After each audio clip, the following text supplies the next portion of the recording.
بسم اللہ الرحمن الرحیم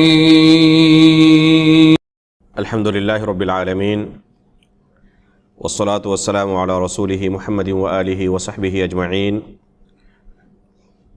اشہد ان لا الہ الا اللہ وحدہ لا شریک لہ واشہد ان محمدا عبدہ ورسولہ اما بعد۔ معزز و محترم حاضرین، اللہ رب العالمین کے فضل و کرم سے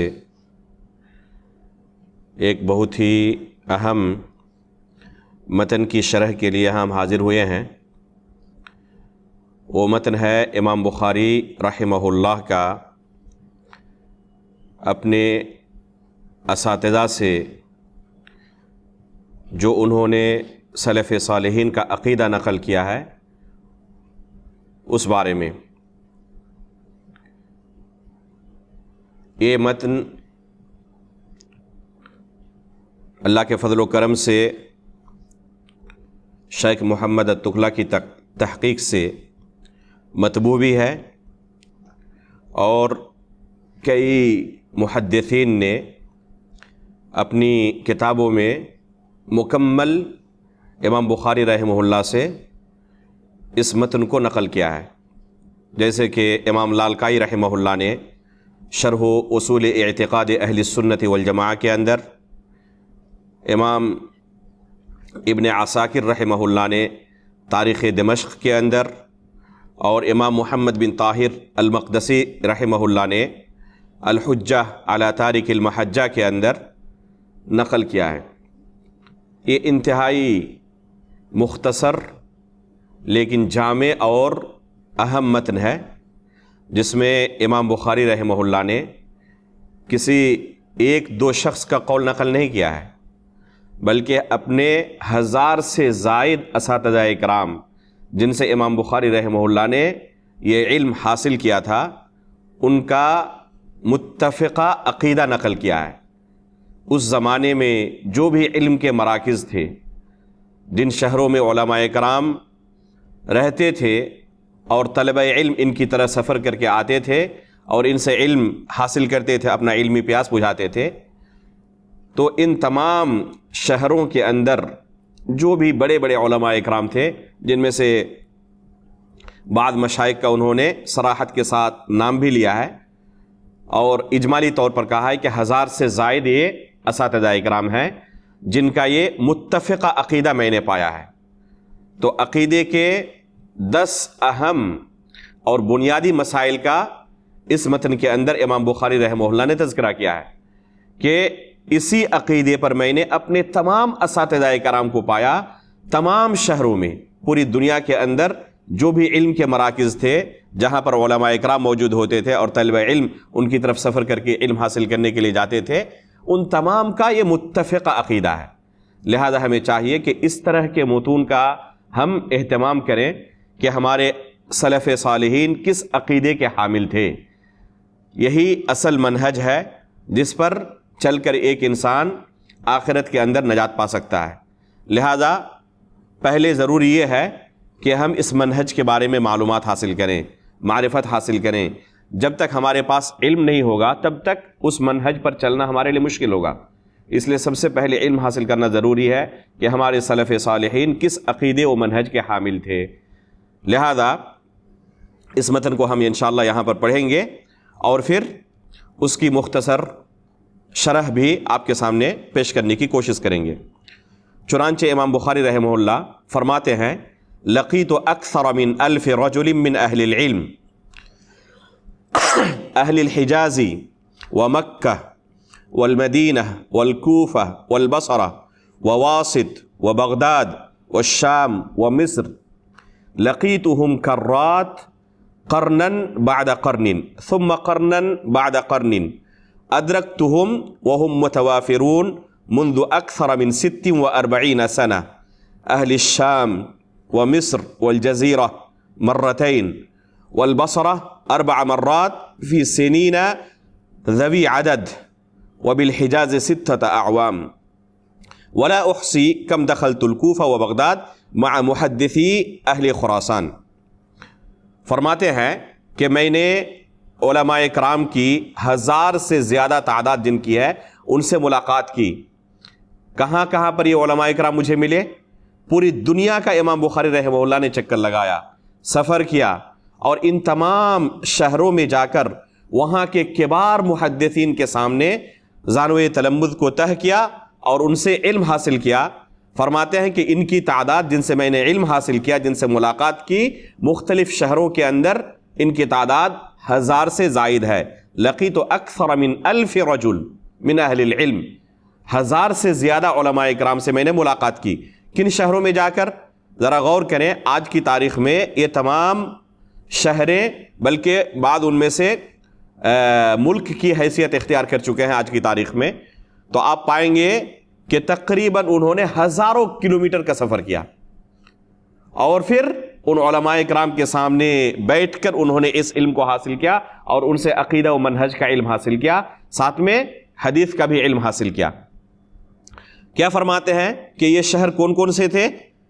اہل الحجاز و مکہ، حجاز کا علاقہ، پھر مکہ اور مدینہ، کوفہ، بصرہ، واسط، بغداد، شام، مصر، یہ تمام جو علم کے مراکز تھے اس زمانے میں، ان تمام شہروں کا میں نے سفر کیا. لقیتہم کرات قرنا بعد قرن، ان علماء کرام سے کسی ایک مجلس میں میں نے یہ عقیدہ نہیں سیکھا ہے، بلکہ کئی بار ان سے ملاقات کی ہے، الگ الگ سفر میں ان کے پاس جا کر اس علم کو حاصل کیا ہے اور اس عقیدہ و منہج کو میں نے سیکھا ہے. صرف ایک مرتبہ کسی مجلس میں انہوں نے یہ بات کہہ دی، وہ ایسی بات نہیں تھی، یہ ان کا مشہور عقیدہ تھا جسے ہمیشہ وہ کہتے رہتے تھے. کہ ایک دو بار کی بات نہیں ہے، مختلف مجالس میں نے الگ الگ موقعوں پر ان سے یہ عقیدہ سنا ہے. ادرکتہم وہم متوافرون منذ اکثر من 46 سنہ، 46 سال سے زیادہ ان تمام علماء اکرام سے میں نے ملاقات کی، ان تک سفر کیا اور ان سے اسی عقیدے کو میں نے سیکھا اور حاصل کیا. کہہ رہے ہیں کہ یہ شام کے اندر، مصر کے اندر، جزیرے کے اندر اور دوسرے شہروں کے اندر موجود تھے. خصوصاً شام، مصر اور جزیرہ، ان علاقوں میں نے 2 مرتبہ سفر کیا. بصرہ کا میں نے کئی سال لگا کر 4 مرتبہ سفر کیا، اور حجاز میں 6 سال تک میں نے قیام کیا اور وہاں پر ان مشائخ سے میں نے یہ علم حاصل کیا. فرماتے ہیں کہ جہاں تک کوفہ اور بغداد کی بات ہے تو میں شمار نہیں کر سکتا، یہ تعداد مجھے اب یاد بھی نہیں کہ کتنی مرتبہ میں کوفہ اور بغداد گیا. حالانکہ امام بخاری کوفہ اور بغداد کے رہنے والے نہیں تھے، ان کا گھر کہاں تھا؟ بخارا، جو آج کی تاریخ میں اگر آپ کہیں تو یہ ازبیکستان کا علاقہ ہے. ازبیکستان کا علاقہ ہے جہاں امام بخاری رہنے والے تھے. آج کی تاریخ میں اس کا نیا نام کیا ہے؟ ازبیکستان. وہاں سے کوفہ اور بغداد آنا، اور اس زمانے میں، آج کی تاریخ میں بھی آسان نہیں ہے، اس زمانے میں جبکہ راستے ہموار نہیں تھے، تیز رفتار سواریاں نہیں تھی. اگر کسی کے پاس بہت زیادہ مال و دولت ہو تو بہت تیز رفتار اگر کوئی سواری مل گئی دور دراز کے علاقے کے سفر کے لیے تو اونٹ کی سواری تھی. گھوڑے پر عموماً اس طرح دور دراز کے علاقوں میں سفر نہیں کرتے تھے. اگر کسی کے پاس متوفر بھی تب بھی گھوڑے کی سواری ہوگی، اس سے زیادہ تیز رفتار سواری نہیں تھی. آج اگر کسی کو کہا جائے کہ آپ کو فلاں عالم سے علم حاصل کرنے کے لیے انڈیا سے آپ کو سری لنکا جانا ہے، کس پر؟ رکشے پر سوار ہو کر، کوئی راضی ہوگا؟ ممکن نہیں ہے کہ آج کی تاریخ میں کوئی اس کے لیے راضی ہو جائے. اور ہمارے یہ علماء اکرام اکثر موقعوں پر پیدل ہی سفر کرتے تھے. جیسے کہ امام ابو حاتم الرازی رحمہ اللہ فرماتے ہیں کہ مکہ سے مدینے کے درمیان کتنی بار میں نے پیدل سفر کیا ہے، اب تعداد بھی میں بھول چکا ہوں، تعداد بھی نہیں کہہ سکتا کہ کتنی بار میں نے پیدل سفر کیا. تو اکثر و بیشتر یہ محدثین یہ غریب و فقیر ہوتے تھے، یہ مالدار نہیں ہوتے تھے. خود امام بخاری رحمہ اللہ کی سیرت پڑھے تو سوکھی روٹی کھانے کی وجہ سے بیمار پڑ گئے تھے. اس سوکھی روٹی کو پانی کے اندر بھگو کر کسی طرح نرم کرتے اور پھر اسے ہی کھا لیتے. جب معدہ خراب ہو چکا، اطباء نے مشورہ دیا کہ جب تک آپ سالن کا استعمال نہ کریں تب تک آپ کا علاج نہیں ہو سکتا، تو زیادہ سے زیادہ شکر کے ساتھ اسے بھگو کر کھانے پر راضی ہوئے۔ تو یہ حالت تھی۔ یہ محدثین کرام کوئی مالدار نہیں تھے کہ ان کے پاس سواریوں کا انتظام ہو، اکثر و بیشتر یہ ایک شہر سے دوسرے شہر کی طرف پیدل ہی سفر کیا کرتے تھے۔ تو فرماتے ہیں لا احصی کم دخلت الکوفہ و بغداد مع محدثی اہل خراسان، جو خراسان کے ہمارے محدثین تھے ان کے ساتھ کتنی بار میں نے کوفہ کا اور بغداد کا سفر کیا، اب یہ تعداد بھی میں شمار نہیں کر سکتا، یہ تعداد بھی میں بھول چکا ہوں۔ تو اس طریقے سے ہمارے محدثین نے، اسلاف نے جان و مال کی قربانی دی ہے اور اس علم کو حاصل کیا ہے اور ہم تک اس دین کو پہنچایا ہے۔ اس سے ہمیں یہ بھی اندازہ ہوتا ہے کہ یہ علم اساتذہ کے سامنے بیٹھ کر حاصل کیا جانے والا ہے۔ اسے کوئی اگر کہے کہ کتابوں سے ڈائریکٹ میں پڑھ لوں گا، کیا امام بخاری رحمہ اللہ اس علم کو کتابوں سے ڈائریکٹ پڑھ کر حاصل نہیں کر سکتے تھے؟ کیا کتاب سمجھنا امام بخاری رحمہ اللہ جیسے ذی علم شخص کے لیے، جو اپنے زمانے کے سب سے بڑے محدث شمار کیے جاتے تھے، کیا وہ ان کتابوں کو ڈائریکٹ دیکھ کر پڑھ کر سمجھ نہیں سکتے تھے؟ لیکن وہ جانتے تھے کہ طلب علم کا یہی معروف طریقہ ہے، جب تک ہم اساتذہ کے سامنے نہ بیٹھیں اور ان سے علم حاصل نہ کریں، یہ علم معتبر ہی نہیں ہے اہل علم کے نزدیک۔ لہذا طلب علم کا یہی طریقہ معروف ہے کہ استاد کے سامنے جا کر کئی سال تک ان کے سامنے بیٹھ کر اس علم کو استاد کی زبان سے حاصل کرنا ہے، سننا ہے، سیکھنا ہے۔ اس طریقے سے علم آتا ہے۔ کتاب سے رٹ کر کوئی عالم نہیں بن سکتا، اور کتاب پڑھ کر ذاتی مطالعے سے شریعت کا علم کوئی حاصل نہیں کر سکتا۔ تو اس طریقے سے امام بخاری رحمہ اللہ یہاں فرماتے ہیں کہ 1000 سے زیادہ مشائخ سے، اساتذہ کرام سے میں نے مختلف شہروں میں یہی عقیدہ سنا ہے، یہی دین سیکھا ہے۔ حافظ ذہبی رحمہ اللہ نے سیر و اعلام النبلاء کے اندر خود امام بخاری رحمہ اللہ سے تحدید کے ساتھ اس عدد کو نقل کیا ہے۔ چنانچہ حافظ ذہبی رحمہ اللہ نے جو قول نقل کیا ہے امام بخاری رحمہ اللہ سے، اس میں یہ ہے، فرماتے ہیں کہ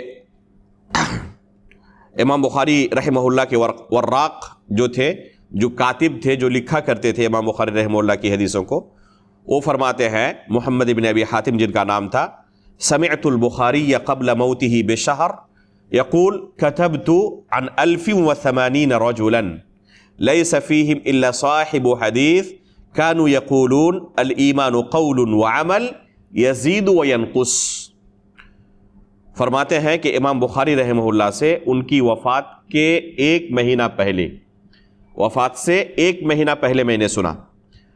کیا فرماتے ہیں امام بخاری رحمہ اللہ خود اپنے بارے میں کہ میں نے 1080 اساتذہ کرام سے اس علم کو حاصل کیا ہے، اور یہ سب کے سب جن سے میں نے اس علم کو حاصل کیا ہے سب کے سب محدثین تھے، ان میں سے کوئی عام شخص نہیں تھا، یہ سب کے سب محدثین میں شمار ہوتے ہیں، اور سب کا ایک ہی عقیدہ تھا، کانوا یقولون الایمان قول وعمل یزید وینقص، کہ ایمان قول اور عمل کا نام ہے اور یہ گھٹتا اور بڑھتا رہتا ہے۔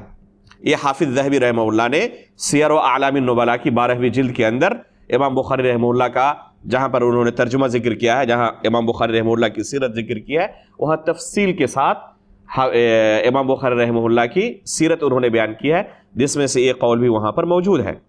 اگر کسی کو امام بخاری رحمہ اللہ کی سیرت پڑھنی ہو تو خصوصاً 2 کتابوں کا میں مشورہ دوں گا، ایک ہے تاریخ بغداد، خطیب بغدادی رحمہ اللہ کی تفصیل کے ساتھ امام بخاری رحمہ اللہ کی سیرت کو انہوں نے بیان کیا ہے، اور دوسری اہم کتاب ہے سیر و اعلام النبلاء کی 12ویں جلد، اٹھائیں اور تفصیل کے ساتھ امام بخاری رحمہ اللہ کی سیرت پڑھیں۔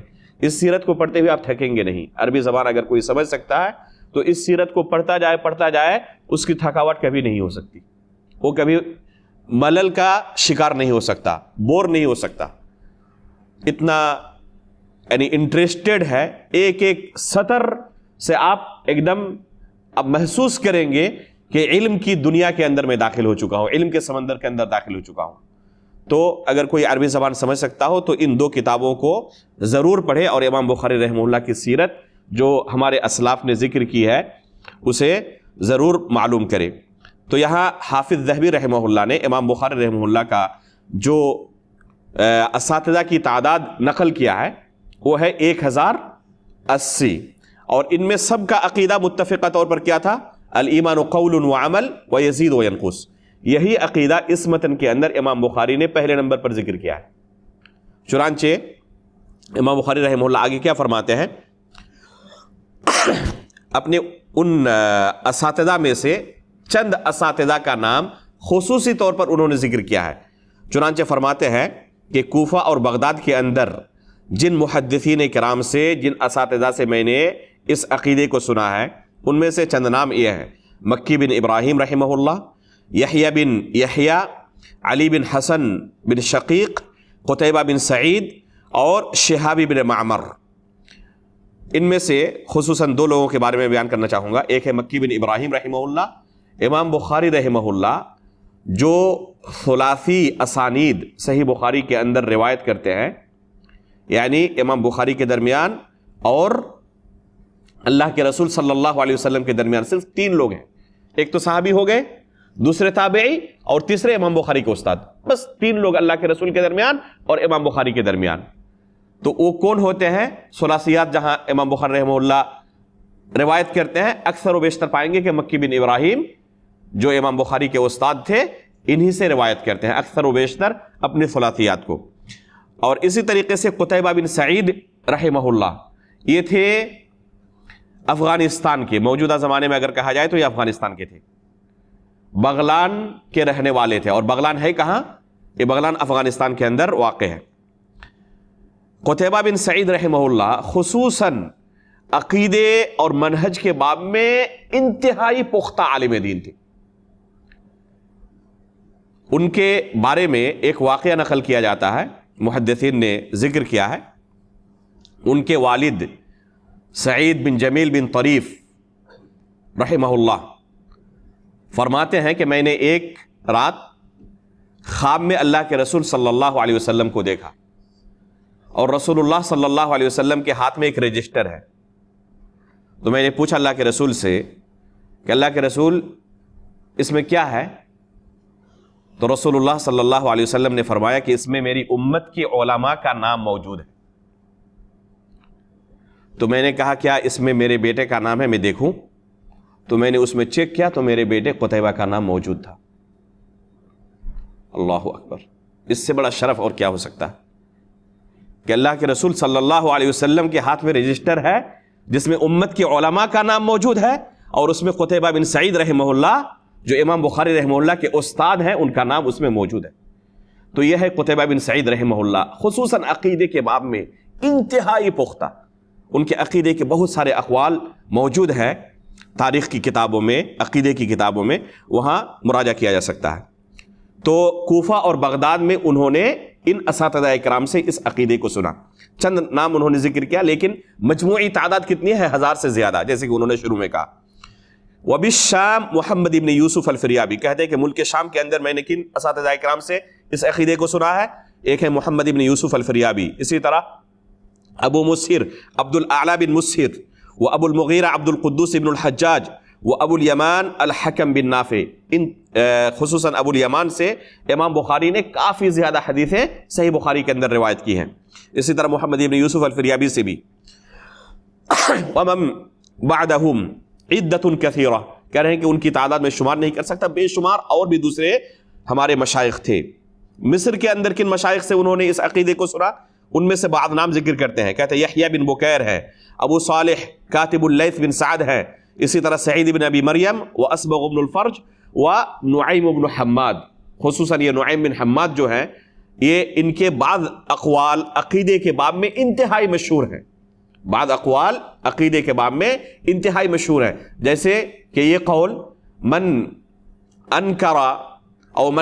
انکر ما وصف اللہ عز وجل به نفسہ او وصفہ به رسولہ فقد کفر.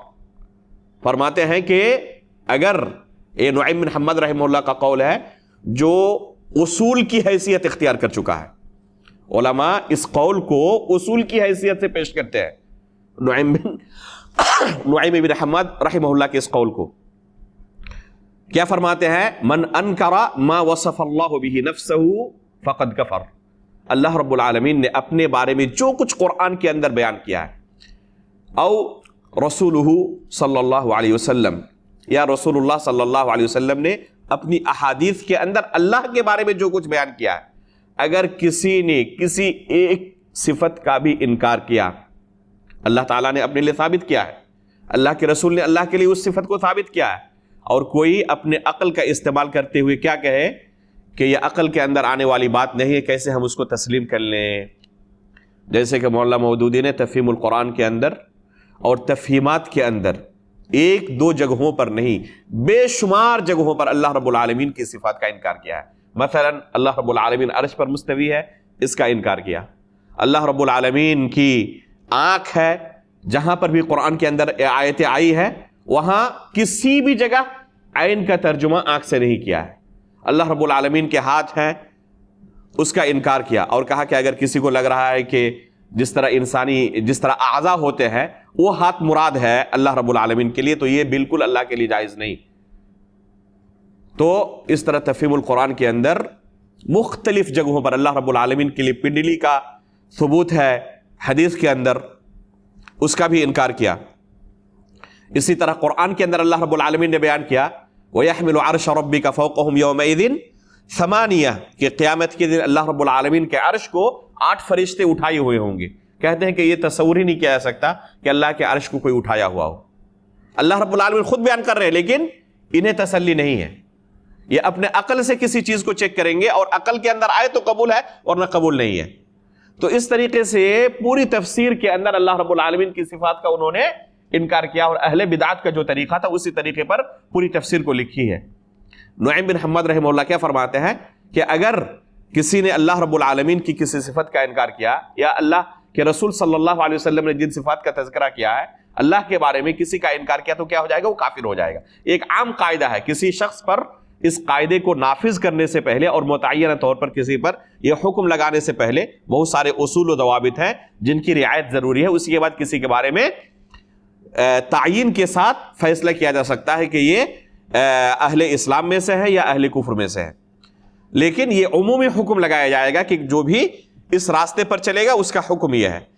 تو نعیم بن حماد رحمہ اللہ کے بہت سارے اقوال کیا ہیں؟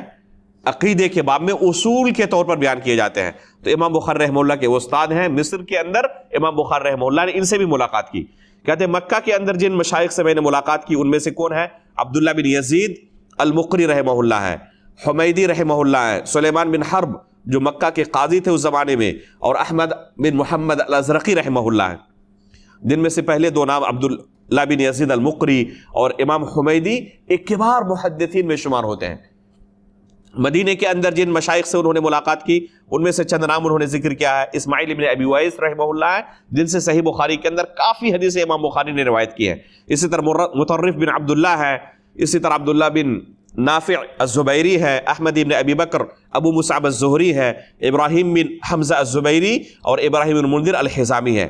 بصرہ کے اندر ابو عاصم الضحاک بن مخلد الشیبانی، ابو الولید ہشام بن عبد الملک جن سے صحیح بخاری کے اندر بہت ساری حدیثیں روایت کی، والحجاج بن المنہال، اور آخر میں بصرہ کے علماء کا ذکر کرتے ہوئے ذکر کیا انہوں نے کن کا؟ علی بن عبداللہ بن جعفر المدینی رحمہ اللہ کا.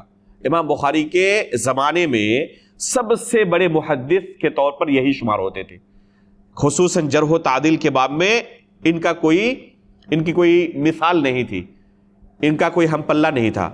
سب سے بڑے امام جرح و تعدیل کے طور پر امام علی بن مدینی رحمہ اللہ شمار ہوتے تھے. امام بخاری رحمہ اللہ سے پوچھا گیا تو انہوں نے کہا مستصغرت نفسی الا عند علی بن المدینی رحمہ اللہ. انہوں نے نہیں کہا، ان کے استاد تھے، چونکہ ہم بیان کر رہے ہیں اس لیے اپنے طور پر ان کا نام ذکر کرنے کے بعد رحمہ اللہ کہہ رہے ہیں. تو کہتے ہیں کہ میں نے کسی کے سامنے علمی طور پر اپنے آپ کو چھوٹا محسوس نہیں کیا. اپنے زمانے کے جو علماء کرام ہیں امام بخاری کہتے ہیں، اور یہ فخر کے طور پر نہیں ہے، یہ صرف بیان حال کے لیے ہے، جو واقع ہے صرف اس کو انہوں نے بیان کیا ہے. کہتے ہیں کہ کسی بھی عالم کے سامنے میں نے اپنے آپ کو چھوٹا محسوس نہیں کیا علمی طور پر سوائے امام علی بن المدینی رحمہ اللہ کے. ان کے سامنے ہی مجھے احساس ہوا کہ علمی طور پر وہ مجھ سے کہیں زیادہ پختہ اور بڑے ہیں۔ امام علی بن المدینی رحمہ اللہ کو جب یہ قول سنایا گیا امام بخاری رحمہ اللہ کا کہ امام بخاری آپ کے بارے میں یہ نظریہ رکھتے ہیں، یہ تبصرہ کرتے ہیں، تو علی بن مدینی رحمہ اللہ نے کیا جواب دیا؟ ما رآ مثل نفسہ، کہ یہ ان کا تواضع ہے کہ وہ اپنے سے بڑا مجھے سمجھتے ہیں۔ حقیقت یہ ہے کہ انہوں نے اپنے جیسا کسی کو دیکھا ہی نہیں، یعنی ان کی طرح آج کے زمانے میں کوئی دوسرا عالم ہے ہی نہیں۔ یہ کن کی گواہی ہے؟ امام بخاری کے استاد علی بن مدینی رحمہ اللہ کی، کہ ہم بھی ان کے سامنے نہیں ٹکتے، ہماری کوئی حیثیت نہیں ان کے سامنے۔ تو امام بخاری رحمہ اللہ نے علی بن مدینی رحمہ اللہ سے بھی یہ عقیدہ نقل کیا ہے۔ کوفہ کے اندر جن مشائخ سے انہوں نے ملاقات کی، ابو نعیم الفضل بن دکین ہے، عبید اللہ بن موسیٰ ہیں، احمد بن یونس، قبیصہ بن عقبہ، ابن نمیر اور عبداللہ اور عثمان جو ابن ابی شیبہ کے نام سے مشہور ہے، عبداللہ بن ابی شیبہ اور عثمان ابن ابی شیبہ۔ اسی طرح بغداد کے اندر امام احمد بن حنبل رحمہ اللہ سے، یحییٰ بن معین رحمہ اللہ سے، ابو معمر اور ابو خیثمہ اور ابو عبید القاسم بن سلام، یہ سب کے سب کبار محدثین میں شمار ہوتے ہیں جو علم حدیث سے تعلق رکھتے ہیں۔ ان ناموں سے اچھی طرح واقف ہیں کہ کس مقام و مرتبے پر یہ محدثین فائز تھے۔ صحیح بخاری کو پڑھنے والا بار بار ان ناموں کو اسانید کے اندر سنتا ہے۔ جزیرے کے اندر عمرو بن خالد الحرانی سے، واسط کے اندر عمرو بن عون اور عاصم بن علی بن عاصم سے، مرو کے اندر صدقۃ بن الفضل اور اسحاق بن ابراہیم الحنظلی رحمہ اللہ سے، جو اسحاق بن راہویہ کے نام سے مشہور ہے۔ امام اسحاق بن راہویہ ہی امام بخاری کی وہ استاد ہیں جن کے مشورے پر امام بخاری نے صحیح بخاری لکھی تھی، تو ان کا بھی نام انہوں نے ذکر کیا۔ اس کے بعد آگے کیا کہتے ہیں، یہ چند نام ذکر کرنے کے بعد، وَاقْتَفَيْنَا بِتَسْمِيَةِ هَؤُلَاءِ كَيْ يَكُونَ مُخْتَصَرًا وَأَلَّا يَطُولَ ذَلِكَ، میں نے بہت اختصار کے ساتھ صرف چند ناموں کا ذکر کیا تاکہ یہ کتاب بہت لمبی نہ ہو جائے، اس لیے صرف چند ناموں پر میں نے جو بہت مشہور تھے اکتفا کیا ہے۔ فَمَا رَأَيْتُ وَاحِدًا مِّنْهُمْ يَخْتَلِفُ فِي هَذِهِ الْأَشْيَاءِ، شروع میں انہوں نے کیا کہا؟ 1000 سے زائد اساتذہ اکرام سے مختلف شہروں میں جا کر ان سے میں نے سنا اور دین کو سیکھا۔ کہہ رہے ہیں کہ فما رأیت واحدا منہم، ان میں سے ایک استاد کو بھی میں نے نہیں پایا کہ جن عقائد کا میں آگے تذکرہ کر رہا ہوں، ان عقائد کے سلسلے میں کسی ایک نے بھی کوئی اختلاف کیا ہو۔ 1000 سے زائد مشائخ، ان میں سے کسی ایک کا بھی کوئی اختلاف نہیں ان عقائد کے بارے میں، سب کے سب ان عقائد پر متفق تھے۔ لہذا پتہ چلا کہ اس زمانے کے تمام محدثین کا، تمام علماء کا اجماعی عقیدہ تھا، اس میں کسی طرح کا کوئی اختلاف ان محدثین کے درمیان، ان علماء کے درمیان نہیں تھا۔ لہذا آج بھی کیا کسی کو یہ حق دیا جا سکتا ہے کہ ان میں سے کسی عقیدے کے بارے میں اپنا کوئی اختلاف درج کرائے؟ ظاہر سی بات ہے کہ یہ خیر قرون کے بعد کا زمانہ ہے، امام بخاری رحمہ اللہ کے 3ری صدی ہے۔ اگر اس زمانے کے تمام کبار محدثین، جو کہ سب سے بہترین زمانہ ہے، اگر سب کے سب متفق ہیں اس عقیدے پر، تو آج کسی ایرے غیرے کو یہ اجازت نہیں دی جا سکتی کہ اس بارے میں اپنا کوئی اختلاف درج کرا اور کہے کہ میں اس عقیدے کو نہیں مانتا، اور اس کی بات تسلیم بھی کی جائے۔ تو یہ کوئی ایسا مسئلہ نہیں ہے جو عقائد ابھی بیان کیے جائیں گے کہ اس میں اختلاف کی کوئی گنجائش ہو، یہ اجماعی عقائد ہیں، تمام سلف صالحین کا اس بارے میں اتفاق تھا۔ پہلا عقیدہ جو انہوں نے ذکر کیا ہے اپنے ان تمام اساتذہ سے متفقہ طور پر، کہتے ہیں ان الدین قول و فعل، ہمارے تمام اساتذہ اسی عقیدے کے حامل تھے اور اسی کی ہمیں تعلیم دیتے تھے کہ دین قول اور فعل کا نام ہے۔ شیخ الاسلام علامہ ابن تیمیہ رحمہ اللہ الایمان کے نام سے انہوں نے ایک کتاب لکھی ہے، بڑی پیاری کتاب ہے۔ اس کے اندر فرماتے ہیں کہ الدین قول و فعل، یا قول و عمل جو محدثین کرام کہا کرتے تھے، اس سے کیا مراد ہے؟ تو کہتے ہیں اراد قول القلب واللسان وعمل القلب والجوارح، قول اور عمل کہا یا قول و فعل کہا، تو قول سے مراد کیا ہے؟ قول القلب واللسان، یعنی دل اور زبان کے قول کا نام ہے، اقرار کا نام ہے۔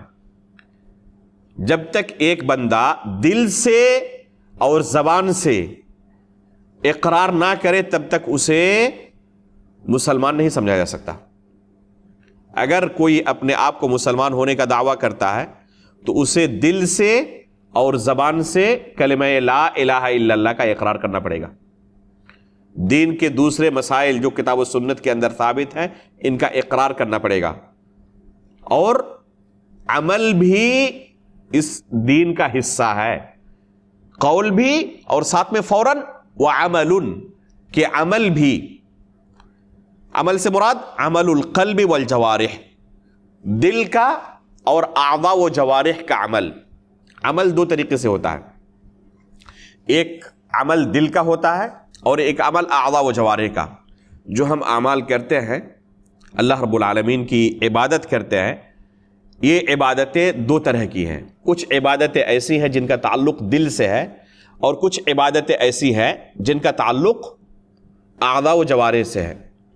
جیسے نماز پڑھنا، روزہ رکھنا، حج کرنا. تو یہ جو عبادتیں ہیں یہ اعضاء و جوارح سے کیے جانے والے ہیں. ایک انسان جسمانی طور پر کیا کرتا ہے؟ ان عبادتوں کو انجام دیتا ہے. کچھ اعمال ایسے ہیں جن کا تعلق صرف دل کے ساتھ ہے، جیسے اللہ اور اس کے رسول سے محبت کرنا، مؤمنوں سے محبت کرنا، اچھی چیزوں سے محبت کرنا، اور اللہ اور اس کے رسول کے دشمنوں سے نفرت کرنا، بغض کرنا، کراہیت کرنا. یہ کس کا عمل ہے؟ دل کا عمل ہے. توکل یعنی اللہ پر بھروسہ کرنا، یہ دل کا عمل ہے. اسی طرح ڈرنا، خوف. اگر اللہ سے کوئی ڈرے عبادت ہے، اور غیر اللہ سے ڈر کر اس کی عبادت کرنے لگے جیسے کہ بہت سارے لوگ کرتے ہیں تو یہ شرک ہے. تو بہت سارے اعمال ان کا تعلق کس سے ہے؟ دل کے ساتھ ہے. تو چاہے دل کا عمل ہو، چاہے اعضاء و جوارح کا عمل ہو، یہ دین کے اندر داخل ہے. اور ابھی میں نے حافظ ذہبی رحمہ اللہ کی سیر و اعلام النبلاء سے نقل کیا کہ اپنے تمام 1080 اساتذہ سے وہ کیا نقل کرتے ہیں؟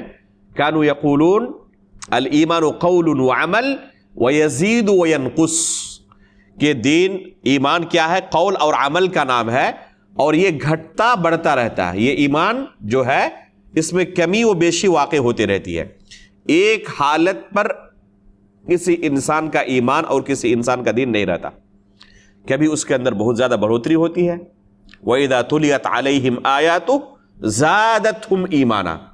اللہ رب العالمین نے قرآن میں کیا فرمایا کہ جب مؤمنوں پر اللہ رب العالمین کی آیتوں کی تلاوت کی جاتی ہے تو ان کے ایمان کے اندر اضافہ ہوتا ہے. اور ہر شخص محسوس کرتا ہے، دینی مجلسوں میں جب ہوتا ہے، قرآن و حدیث کی باتیں سنتا ہے تو محسوس کرتا ہے اپنے اندر کہ ایمان کافی اس کے اندر بڑھوتری ہو رہی ہے. جس طرح وہ ان مجالس کے اندر اپنے دل کو پاتا ہے، وہی بندہ شیطان کے چکر میں پڑ کر کبھی گناہ کا کام انجام دیتا ہے. تو کیا اس وقت اس کے دل کی کیفیت وہی ہوتی ہے جو دینی مجلسوں کے اندر رہتے وقت تھی؟ ظاہر سی بات ہے کہ دونوں میں زمین و آسمان کا فرق ہے. تو ایمان کے اندر کمی و بیشی کا ہونا اور دل کی کیفیت کا مختلف اوقات میں مختلف طریقے سے ہونا ایک بدیہی چیز ہے جسے ہر شخص محسوس کرتا ہے. ایک انسان کبھی اپنے گناہوں کو یاد کرتے ہوئے روتا ہے، اللہ کے سامنے گڑ گڑاتا ہے، اور وہی بندہ دوسرے وقت کیا ہوتا ہے؟ اس کے ایمان کے اندر کمی واقع ہونے کی وجہ سے اتنا جری ہو جاتا ہے کہ بڑا سے بڑا گناہ انجام دے دیتا ہے. حالانکہ وہی بندہ کبھی ایمان کے اندر اضافہ ہوتا ہے، بڑھوتری ہوتی ہے تو اللہ کے سامنے روتا ہے، گڑ گڑاتا ہے. تو کبھی بھی کسی انسان کے دل کے اندر ایمان کی کیفیت ایسا نہیں ہوتی ہے. یزید و ینقص، اس کے اندر کمی و بیشی ہوتی ہے، اور یہ چیز ہر کوئی محسوس کرتا ہے.